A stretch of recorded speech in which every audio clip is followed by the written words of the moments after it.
Again, if given a chance, attorney, na maging senator, ano po yung mga unang priorities na gagawin mo? Arlene, nabanggit ko na ang aking unahin ay makakalap ng sapat na numero ng alyado at like-minded individual, hopefully in the Senate, pag ako'y papalarin, kagaya ng premise mo. Tanggalin natin yung resolution number 10 dahil yan ang nagiging ugat ng patuloy na paglustay ng bilyong-bilyong piso. Saan ka ba naman nakakita? Yung head of agency na gumamit ng pera, siya rin ang may authority mag-liquidate ng kanyang ginastos. Pipirmahan lang niya, wala ng detalye. Ulitin ko, home economics. Sa bahay, si nanay nag-utos sa ating kasambahay, ito 1,000 mamalengke ka, ito listahan. Pag uwi ng ating kasambahay, kahit yung anak, nanay, sa 1,000 mo, ito po ang sukle, 250. Ito po yung napabili ninyo sa halagang 1,000.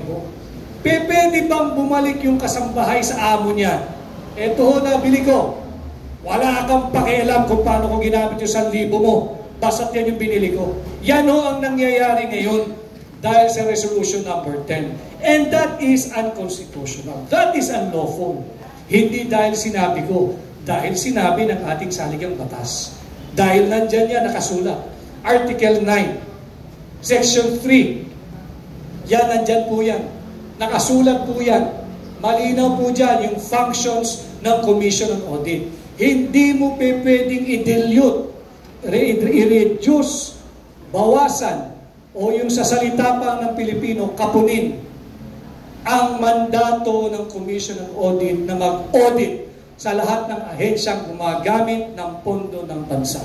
Dapat ibalik sa COA yung primary function, yung constitutional function ng COA.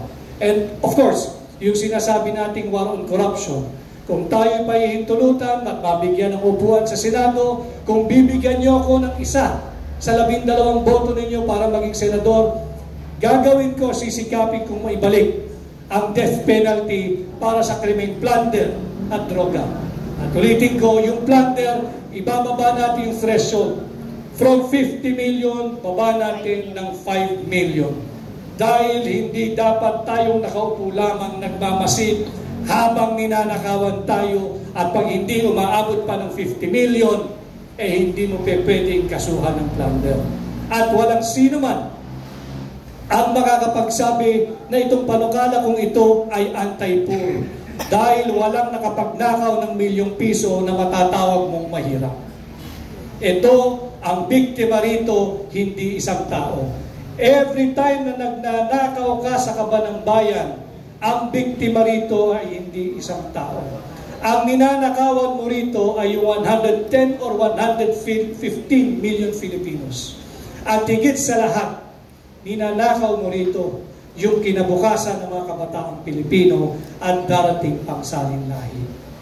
Alright, thank you, Attorney Vic. Okay.